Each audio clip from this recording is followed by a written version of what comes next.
আজকের আলোচনা 31তম শ্লোক 31। পবন পবতামস্মি রামঃ শস্ত্রভৃতামহম ঝষানাম মকরশ্চাস্মি স্রোতসামস্মি জাহ্নবী। পবন পবতাস্মস্মি রামশস্ত্রভৃতামহম ঝষানাং মকরশ্চাস্মি স্রোতসামস্মি জাহ্নবী। পবিত্রকারী বস্তুদের মধ্যে আমি হচ্ছে বায়ু, বায়ু হচ্ছে পবিত্র। শস্ত্রধারীদের মধ্যে আমি হচ্ছি পরশুরাম, মৎস্যদের মধ্যে আছে আমি মকর, আর নদী সমূহের মধ্যে হচ্ছে আমি গঙ্গা। গঙ্গা গঙ্গা দর্শন করলেই ভগবানের কথা মনে আসবে। গঙ্গা ভগবানের পাদপদ্ম থেকে নিঃসৃত হয়েছে। এই গঙ্গা স্বর্গলোকে ছিল, দেবকুল্লা, কালকে আমরা পড়েছিলাম। আর এই গঙ্গা হচ্ছে যে গঙ্গা আমাদের মাঝে প্রবাহিতা, এই গঙ্গা এই জগতের কোনো জল নয়। কিন্তু আপনারা ভাগবতম পড়বেন, যখন ভগবান বলি মহারাজকে ছলনা করে ত্রিপাদ ভূমির ভিক্ষাদান ছলের মাধ্যমে তার সমস্ত ঐশ্বর্য পুনরুদ্ধার করে দেবতাদের ফিরিয়ে দিয়েছিলেন। ত্রিবিক্রম নামধারী ভগবান বামনদেব 3 পা, 1 পা তিনি ঊর্ধ্বলোকে যখন প্রসারিত করেছিলেন, এখান থেকে স্বর্গলোক, জনলোক, ব্রহ্মলোক, যখন ব্রহ্মলোক সম্পূর্ণ ব্রহ্ম যখন ভেদ করে, ব্রহ্মাণ্ড ভেদ করে, যখন ভগবানের পাদপদ্ম বেরিয়ে গেলেন, এই ব্রহ্মাণ্ডের বাইরে আছে বিরজা নদী। বিরজার জল ভগবানের সেই পাদপদ্ম স্পর্শ করে নেমে এলেন, ভগবানের পাদপদ্ম ধৌত করে। ভগবানের পাদপদ্মে চন্দন, কুমকুম, অগুরু, তুলসী, পুষ্প এসব অর্পিত থাকে। সেইগুলো ধৌত করে এই গঙ্গা চলে এসছেন। এই গঙ্গা হচ্ছে ভগবানের চরণামৃত। আবার ভগবান বলছেন আমি সাক্ষাৎ গঙ্গা। রূপ গোস্বামীবাদ উপদেশামৃত গ্রন্থে বলেছেন, ব্রহ্ম দবত্ত অপগচ্ছতি নিরধর্মই। গঙ্গা হচ্ছে সাক্ষাৎ পরম ব্রহ্ম ভগবানের গলিত রূপ। এই গঙ্গা ব্রহ্ম দবত্ত, এই বিরজা নদীর জল ভগবানের পাদপৌদ ধৌত করে। এইরকম, সেই জন্য এই জলের কালার সাধারণ কালার থেকে একটু ভিন্ন, ঠিক চরণামৃত কালারের মতো। ভগবানের পাদপদ্ম, পুষ্প, তুলসী, চন্দন, কুমকুম, অগুরু, সুগন্ধ সব প্রবাহিত। আপনি যদি ভক্তি করে গঙ্গা জল তুলবেন, দেখবেন চরণামৃত সুগন্ধ আপনি লাভ করবেন। এবং প্রায়ই দেখবেন জলে ভেসে যাচ্ছে তুলসী, পুষ্প, এ সাক্ষাৎ চরণামৃত।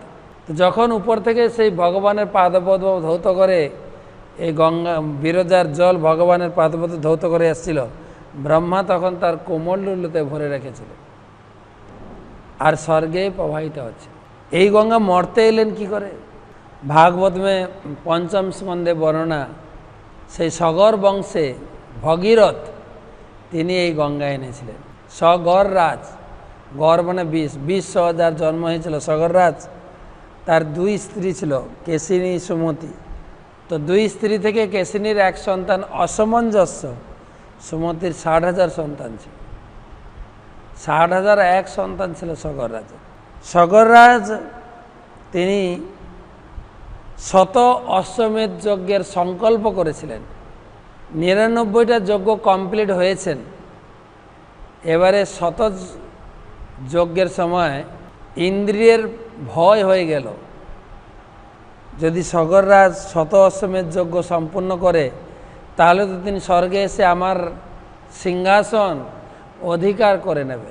আপনি শত অশ্বমেধ যজ্ঞ করলে আপনি ইন্দ্র হতে পারবেন, এরকম বিধান আছে। তাই ইন্দ্র ছদ্মবেশধারী কপট বেশ ধারণ করে সেই যজ্ঞাশ্বকে হরণ করলেন। আর সেই যজ্ঞাশ্বকে খোঁজার জন্য শত অশ্বমেধকে সম্পূর্ণ করার জন্য সগররাজ তার 60,000 পুত্রকে প্রেরণ করেছিলেন। আর সেই অশ্ব খুঁজতে খুঁজতে খুঁজতে সারা ব্রহ্মাণ্ড তোলপাট করেছে।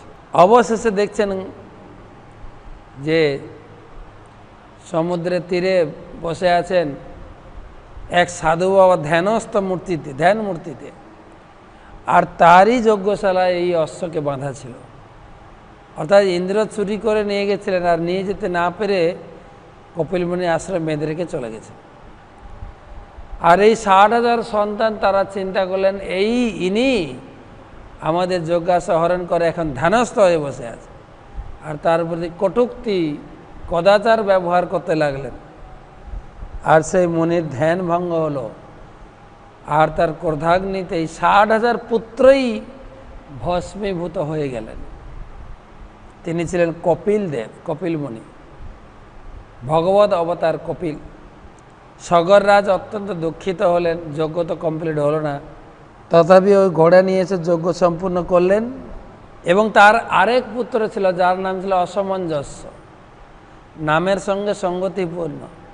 তার কার্যকলাপ ছোট থেকে ছিল ভিন্নধর্মী, উৎপটাং কাজ। খেলা করতে করতে বন্ধু বান্ধবকে একটা বন্ধুকে ধরে গলা টিপে মেরে দিত, কাকে জলে ছুঁড়ে দিত।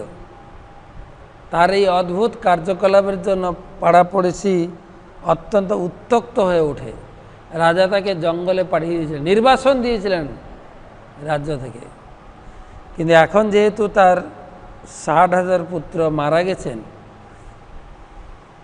তখন অসামঞ্জস্যকে ফিরিয়ে আনা হয়। অসামঞ্জস্যকে নিয়ে ভগবান কপিল মুনি আশ্রমে গিয়ে তাকে জিজ্ঞাসা করা হলো যে আমার 60,000 বংশধর, এদের উদ্ধারের উপায় প্রভু বলুন। তো ভগবান কপিল দেব আদেশ করেছিলেন যে মা ভগবতী গঙ্গা, স্বর্গ নিবাসিনী ভগবতী গঙ্গা যদি ভূমিতে অবতীর্ণ হয়, তোমার বংশধরদের এই ছাই ভস্যের উপরে যদি প্রবাহিত করতে পারো, তোমার বংশধরেরা উদ্ধার হয়ে যাবে। তাই ভগীরথ তার শেষ জীবন তিনি গঙ্গাকে আনয়ন করার জন্য গঙ্গার তপস্যায় ধ্যানাবিষ্ট হলেন। শেষ জীবন পর্যন্ত তিনি গঙ্গাকে সন্তুষ্ট করে আনতে পারেননি। তিনি আদেশ দিয়ে গেলেন তার পুত্র অসমঞ্জস্যকে। অসমঞ্জস্যও তার জীবদ্দশায় কঠোর তপস্যা করে গঙ্গাকে আনতে পারেনি। 2 পিঢ়ি গেল, সগর আর অসমঞ্জস্য। অসমঞ্জস্যের পুত্র অংশুমানও জীবন ভর প্রয়াস করে মা গঙ্গাকে সন্তুষ্ট করে এই জগতে আনতে পারেননি। অংশুমান পুত্র দিলীপও সারা জীবন তার পূর্বপুরুষদের আজ্ঞা অনুসারে মা গঙ্গার সেবা পূজা সাধনা তপস্যা করেও আনতে পারেননি। দিলীপ পুত্র ভগীরথ লাস্টে ভগীরথের তপস্যায় মা সন্তুষ্ট হয়ে এই জগতে অবতীর্ণ হবেন বলে তিনি প্রতিশ্রুতি করলেন। সেই সঙ্গে একটা চুক্তিও করলেন, কন্ডিশন। তিনি জিজ্ঞাসা করলেন ভগীরথকে, হে ভগীরথ, আমি ভগবতী স্বর্গ থেকে নিচে পতিত হব, আর সে এত উপর থেকে পতিত হব, আমার বেগ কে ধারণ করবে? আমাদের উপলব্ধি আছে বর্ষাকালে আমাদের চালার জল পড়ে পড়ে একটা জায়গায় গর্তই হয়ে যায়, আর এই চালার জল না, স্বর্গ থেকে জল নামবেন, কত বেগে আসবে। এই বেগ আমার কে ধারণ করবে? স্রোতকে কে ধারণ করবে? আর না হলে আমি তো পাতালেই চলে যাব। তখন ভগীরথ বললেন, আমি মহাদেব, দেবাদিদেব মহাদেবকে সন্তুষ্ট করে তাকে তোমার এই বেগ ধারণ করার জন্য আনয়ন করব। মহাদেবের তপস্যা করলেন, মহাদেবকে সন্তুষ্ট করে রাজি করালেন। মহাদেব বলেন, ঠিক আছে বৎস, আমি গঙ্গার বেগ ধারণ করব। গঙ্গা মাতা জানলেন আমার বেগ কে ধারণ করবে? বাবা ভোলানাথ, দেবাদিদেব মহাদেব। দেখবো তার কত বড় ক্ষমতা। আমি এত উপর থেকে পড়ব, তাকে সহ নিয়ে আমি পাতালে চলে যাব। শিব অন্তর্যামী। শিব বুঝতে পারলেন গঙ্গা কম্পিটিশনে নামতে চেয়েছে। শিব ধ্যানস্থ, ধ্যান মূর্তি হয়ে বসে গেলেন, গঙ্গাকে আহ্বান করলেন। আর গঙ্গা উপর থেকে ধারা নামছেন, আর বাবা ভোলানাথ জটা বিস্তার করে ড্যাম বানিয়ে দিলেন, পুরো গঙ্গা এখানে পতিত হবে। সে গ্যালন গ্যালন জল নামছে। কি যেহেতু গঙ্গা চেয়েছিলেন শিবকে পাতালে নিয়ে চলে যাবেন, শিবও গঙ্গার এই মনোভাবকে প্রতিক্রিয়া দেখিয়েছেন। এমনভাবে যোগস্থ এই ধ্যান, এই জটাকে বিস্তার করলেন, মানে চারিদিকে ড্যাম লাগিয়ে দেওয়ার মতো। এক ফোঁটা জল আর বাইরে আসছে না। যত জল পড়ছে উপর থেকে জটার ভিতরেই আটকে পড়ে গেছে। গঙ্গা মাতা ওই জটার ভিতরে ঘুরতে শুরু করেছেন, বেরোনোর রাস্তা পাচ্ছেন না। এই হচ্ছে শিব বাবার শক্তি।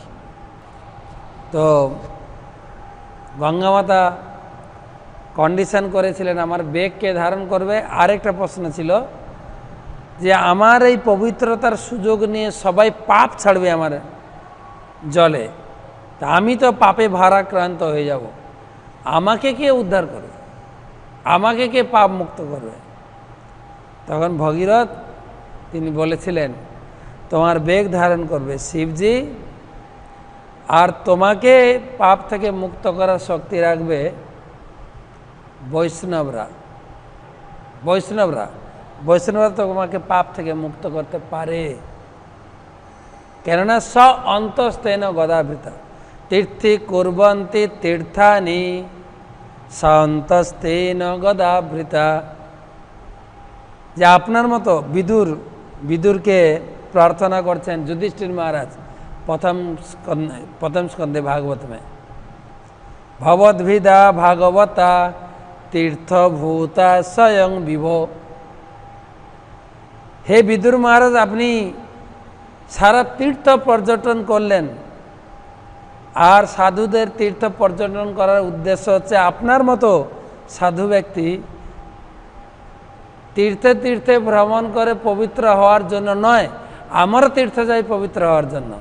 কিন্তু আপনার মতো ব্যক্তি তীর্থে ভ্রমণ করেছেন এ তো কেবল তীর্থকে পবিত্র করার জন্য। কারণ স অন্তস্থেন গদাভৃতা, আপনার মতো বৈষ্ণব ব্যক্তি হৃদয়ে ভগবান বিষ্ণুকে ধারণ করেন। অন্তস্থেন গদাভৃতা, গদা মানে যিনি গদা ধারণ করেন। সুতরাং তীর্থকেও তো, তীর্থেরও তীর্থস্বরূপ, আপনি তীর্থকেও পবিত্র করতে পারেন। তাই ভগীরথ বললেন মাকে তোমাকে পবিত্র করবে কৃষ্ণ ভক্তরা। তো তারপরে গঙ্গা উপর থেকে অবতরণ করছেন, আসছেন সেই বিশাল আকার জলরাশি নিয়ে। আর সেখানে শিবজি জটা ধারণ করে ধ্যানস্থ হয়ে বসে আছেন। সমস্ত জলকে তিনি জটার মধ্যে ধারণ করে রেখেছেন, একটু জল বেরোচ্ছে না নিচে। মা গঙ্গা তো জটার ভিতরে ঘুরছেন, পরিক্রমার মতো বো বো করে ঘুরছেন, কিন্তু বেরোনোর পথ পাচ্ছেন না। তখন শিবের কাছে তিনি ক্ষমা ভিক্ষা করলেন, সরি, আমাকে এখান থেকে বেরোনোর রাস্তা করে দিন। শিব সন্তুষ্ট হয়ে জটা থেকে একটা চুল ছিঁড়েছেন, আর ওই একটা চুলের ফুটো দিয়ে যা জল বেরোচ্ছে, এখনো জল বেরোচ্ছে, ওই জল হচ্ছে মা গঙ্গা। এত বড় নদী, তাহলে শিবের মাথায় ড্যামে এখনো কত জল আছে চিন্তা করে রাখো। আর সেই গঙ্গা ওখান থেকে গঙ্গোত্রী থেকে ওখানে উত্তরণ হয়ে বিভিন্ন পাহাড় পর্বত ঘুরতে ঘুরতে হরিদ্বার থেকে আস্তে আস্তে আস্তে দিল্লি, কুরুক্ষেত্র এই দিক দিয়ে ক্রস করতে করতে এলাহাবাদ, এখন তো এলাহাবাদ বলা যাবে না, প্রয়াগরাজ ওখান থেকে হয়ে কানপুর, পাটনা এগুলো প্রবাহিত হতে হতে হতে হতে কি বলে ঝাড়খণ্ড, বিহার প্রবাহিত হতে হতে আমাদের কানাই নাটসালা, ওখান থেকে মানিকচক হয়ে তিনি ফারাক্কা থেকে বাংলায় ঢুকেছেন, আর সেখান থেকে প্রবাহিত হতে নবদ্বীপ এসছেন, সত্যযুগের কথা। আর এই মায়াপুরে এসে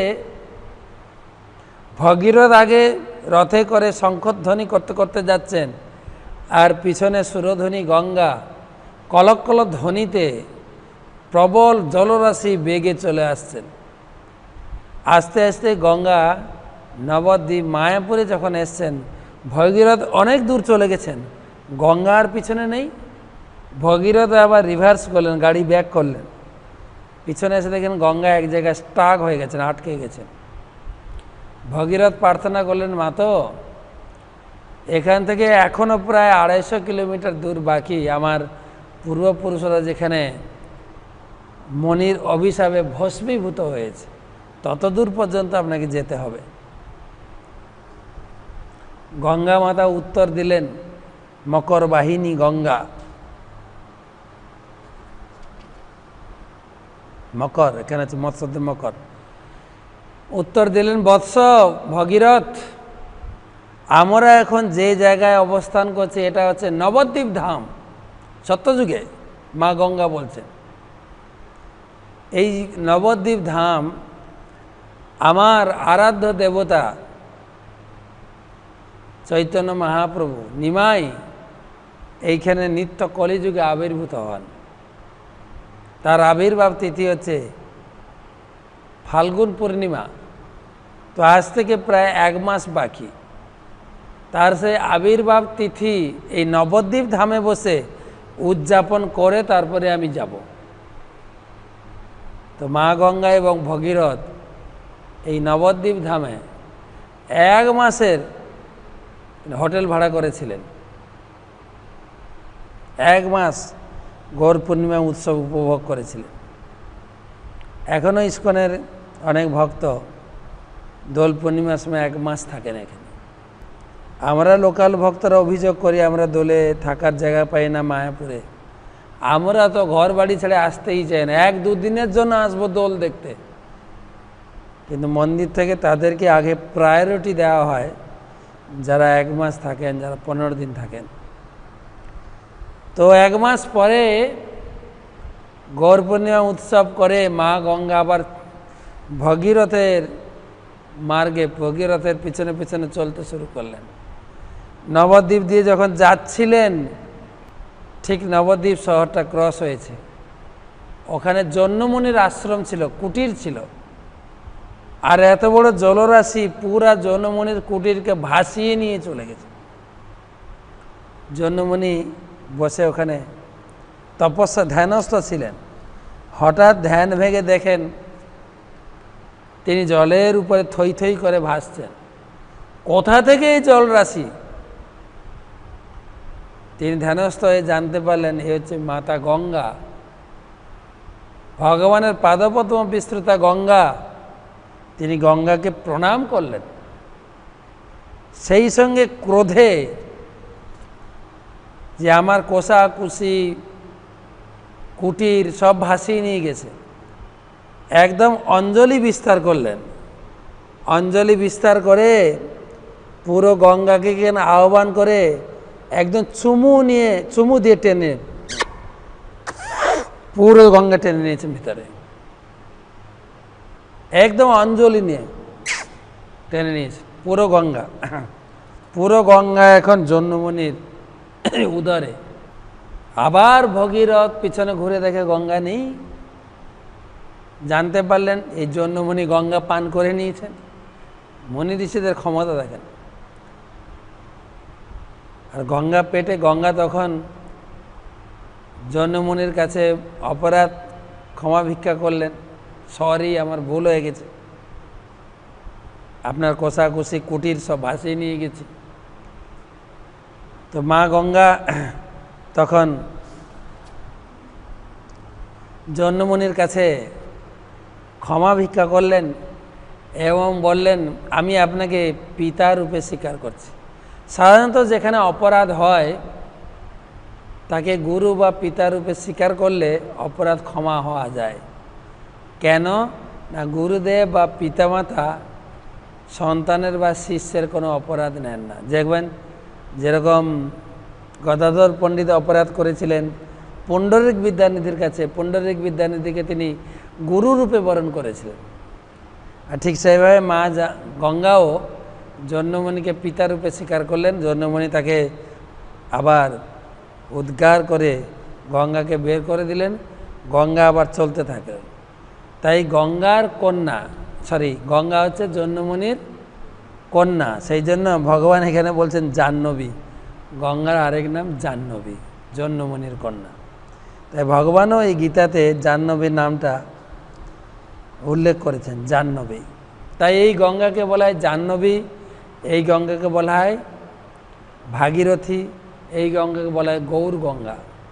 কেননা গৌরাঙ্গ মহাপ্রভু এইখানে প্রচুর লীলা করেছেন। কৃষ্ণরূপে তিনি যমুনাতে লীলা করেছেন, নিমাই রূপে এই গঙ্গার উপরে তিনি অনেক গঙ্গাকে কৃপা করেছেন। গঙ্গাকে প্রতিদিন নিমাই স্নান করতে যেতেন, প্রতিদিন বন্ধু বান্ধবদের নিয়ে স্নান করতেন, জলকেলি করতেন, গঙ্গার তীরে বসে ব্যাকরণ চর্চা করতেন। গঙ্গার তীরে পুজো করতে আসা সেই মেয়েদের সঙ্গে অনেক বাঘ বিতণ্ডা ছলনাও করেছে। গঙ্গা অত্যন্ত, বিশেষ করে এই মায়াপুরের গঙ্গা অত্যন্ত জাগ্রত। এই যে অনেক পণ্ডিত ভাগবতগণ একে বলেন গৌর গঙ্গা। আর গঙ্গার তীরে যারা বাস করছেন, পদ্মপুরাণে বলা আছে কীর্তং তু পুষ্করম তীর্থম। সত্যযুগে হচ্ছে পুষ্কর তীর্থ প্রবল ছিল, এখনো পুষ্কর আছে, কিন্তু সত্যযুগে খুব জাগ্রত ছিল। ত্রেতায়াম নৈমিষম তথা, ত্রেতা যুগে হচ্ছে নৈমিষারণ্য তীর্থ, এও এখনো আছে নৈমিষারণ্য। দাপরে তু কুরুক্ষেত্রম, দাপরে কুরুক্ষেত্র জাগ্রত।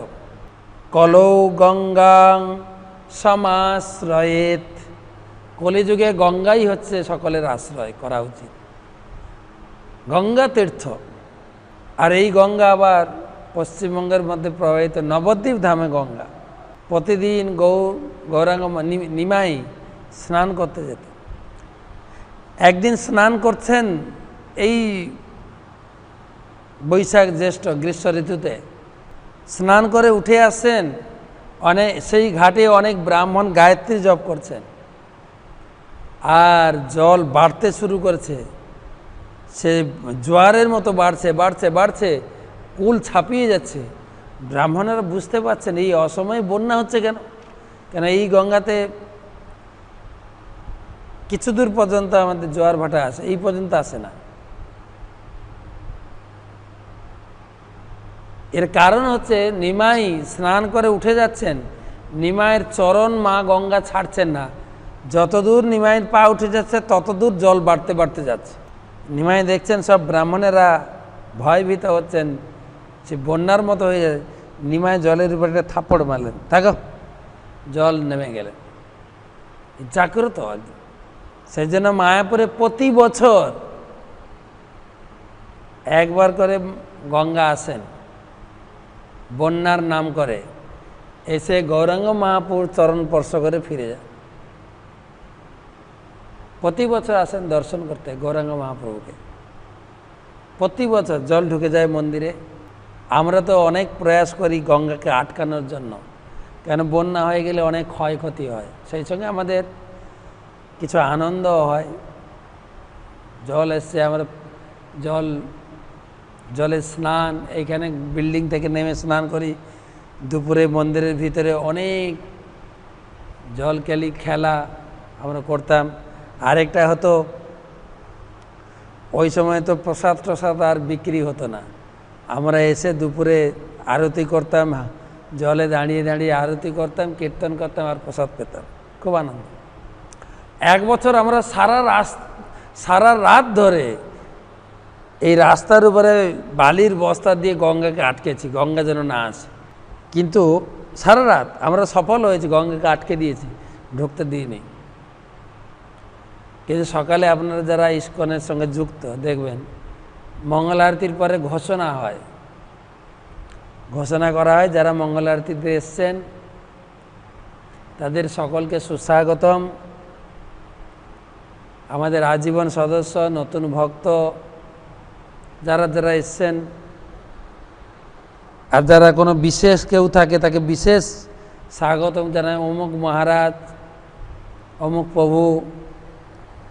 আর যিনি ঘোষণা করছিলেন উনি ভাবছিলেন রাত্রে গঙ্গা হয়তো এসে গেছেন, উনি গঙ্গাকেও স্পেশাল আহ্বান করেছেন।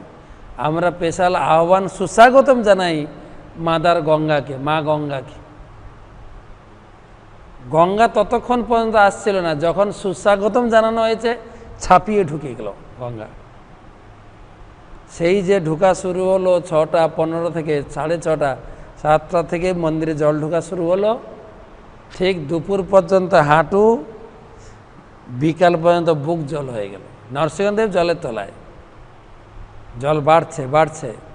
আমাদের 2 পূজারী আছেন, ভগবানের প্রেমী ভক্ত, শ্রীপাদ জননিবাস প্রভু, শ্রীপাদ পঙ্কজাঙ্গিরি প্রভু। শ্রীপাদ জননিবাস প্রভু মন্দিরে প্রবেশ করলেন বিকালে, মহাপ্রভুর চরণ পাদুকা দুখানা, বড় বড় পাদুকা নিয়ে এসে গঙ্গা জলে ধুয়ে রেখে দিলেন। গঙ্গা সেখান থেকে নামা শুরু হয়ে গেল, আর উঠল না। জাস্ট মহাপ্রভুর চরণ স্পর্শ করতে আসেন এখনো এই গঙ্গা। সেজন্য বলছেন, শঙ্করাচার্য প্রার্থনা করছেন, তব কৃপয়া চেত স্রোত স্নাত পুনরপি জঠরে সোপি না জাত।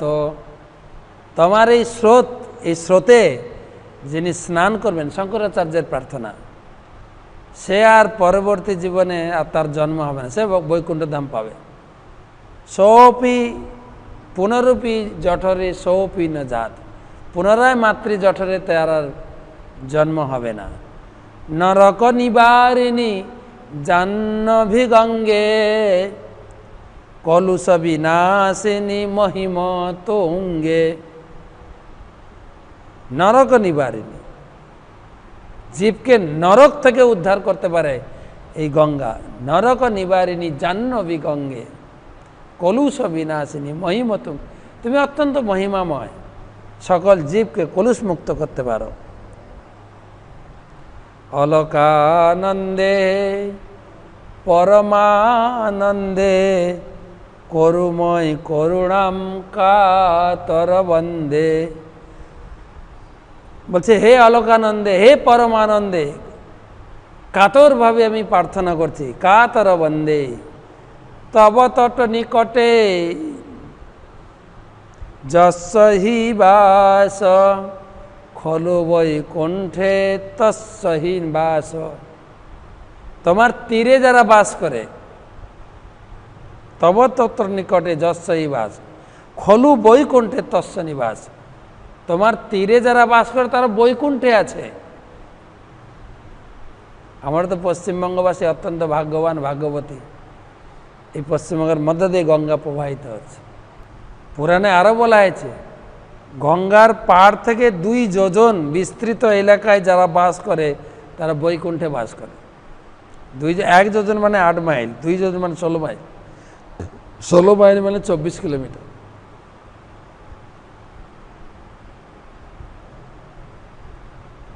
বরমিহনি রে কমঠ মিন, মিন মানে মাছ। তোমার জলে ক্ষুদ্র মাছ হয়ে থাকতে পারি। কিংবা তীরে সরঠ ক্ষীণ, বা তোমার তীরে কোনো কীট পতঙ্গ হয়ে থাকতে পারি। তব গব্য তৌ সপচ দিন, তোমার তীরে সপচ হয়েও আমি থাকতে পারি। নচ তব দূরে নৃপতি কুলীন, কিন্তু তোমার থেকে দূরে গিয়ে আমি কুলীন রাজা হতেও চাই না, তোমার তীরে বাস করতে চাই। গঙ্গার মহিমা। সেই গঙ্গা এখান থেকে নবদ্বীপ থেকে প্রবাহিত হতে হতে হতে হতে গিয়ে গঙ্গা সাগরে, যেখানে ভগর রাজের সেই পূর্বপুরুষরা ভস্মীভূত হয়েছিলেন, তার উপর দিয়ে প্রবাহিত হয়ে গেলেন, দিয়ে সাগরে মিলিত হলেন। সেটাকে বলে গঙ্গা সাগর। আর তার 60,000 বংশধর উদ্ধার হয়ে গেলেন। এখনও সনাতন হিন্দু ধর্মে এই প্রথা প্রচলিত আছে, যার যেখানে আত্মীয় স্বজন দেহত্যাগ করুক, তাদের চিতাদাহ করার পরে তার যে ছাই বস্ত্র এনে গঙ্গাতে বিসর্জন দেয়, তাতেও উদ্ধার হয়ে যায়। এখন প্রশ্ন হচ্ছে, বর্তমান জেনারেশন যেভাবে চলছে, ছাই বস্ত্র এনে গঙ্গায় দেবে কিনা তাও একটু ভরসা রাখা যায় না। আর ইলেকট্রিক চুল্লিতে পুড়িয়ে দিলে তো আর কিচ্ছুই খুঁজে পাওয়া যাবে না। তাই তারা ছাই বস্ত্র দেবে কিনা কে জানে। যারা এই পাঠ শুনছেন সবাইকে অনুরোধ করব যে আমরা যে যেখানে থাকি, যেখানে গঙ্গা পাবো, জীবন থাকতে কয়েকবার স্নান করে নিই, এতেই আমাদের মুক্তি হয়ে যাবে। তাই ভগবান এখানে বলছেন, আমি হচ্ছি নদী সমূহের মধ্যে গঙ্গা। আর আমার গুরু মহারাজ তো আরও উদার। তিনি বললেন, যদি তুমি গঙ্গা থেকে দূরেও থাকো, স্নান করার সময় ট্যাপে স্নান করো, শাওয়ারে স্নান করো, মগে স্নান করো, স্নান করার সময় তুমি যদি 3 বার জলটা তুলে নিয়ে বা ট্যাপটা খুলে যখন শাওয়ার থেকে জল পড়বে, গঙ্গা গঙ্গা গঙ্গা 3 বার উচ্চারণ করো, তোমার গঙ্গা স্নান হয়ে যাবে। ডেলি গঙ্গা স্নান করো, পবিত্র হয়ে যাবে।